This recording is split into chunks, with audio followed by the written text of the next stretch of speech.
Why on earth should we consider a fetus a person? I mean, it can basically do nothing, right? Legitimately, thank you for asking. I think this is a really important question. When I try to figure out what grounds my passion for equal rights, I try to make the idea kind of tangible in my head. I imagine this equal right to life community. There's this community where every entity inside of it deserves to be equally protected from violence, and everything outside of it doesn't. Everything inside is essentially a person. I'm pretty sure we'd all agree that all human adults and human newborns, regardless of their race, their gender, their sexual orientation, their whatever characteristic, they should all be in the equal right to life community. And squirrels, well, you can't, torture them for fun or something. They aren't in the community. So what is it that's giving certain entities access into the community? I've asked that question to thousands of pro-choice people, and there's always one of two problems with their answer. Either the answer they give would kick human newborns out from having access to equal rights, or their answer would mean that squirrels would also be the same as us. Self-awareness, for example, would kick newborns out from having equal rights, and something more basic like the minimal ability to perceive the world around you would give squirrels access to the community too. I think really the only thing that makes sense is that something like our human nature is what's granting access to the equal right to life community. And so, to consider the unborn after our final conclusion, they share that same human nature. So I think they must be included. The unborn, therefore, must be persons. Is bodily autonomy more important than the right to life? I'm on my second hand over here.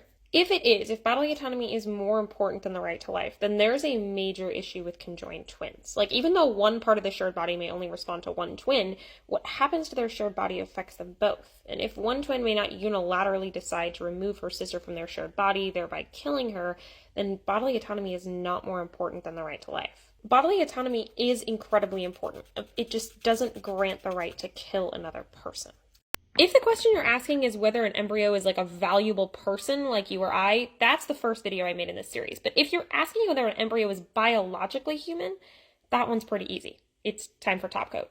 There are basically three things that we know biologically speaking about the unborn. We know they are living, they are human, and they are whole. Let's break this down one at a time. We know the unborn are alive because they have the characteristics of living things. Namely, they're going through cellular reproduction, they're metabolizing food into energy, and they're reacting to stimuli.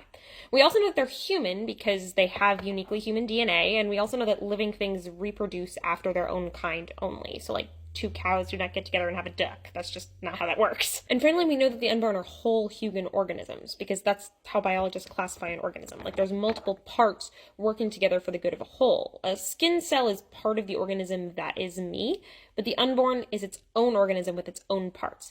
And nothing essential has been added to the unborn from the time of fertilization except for adequate nutrition and a proper environment, which are the exact same two things I still need now to keep growing to maturity.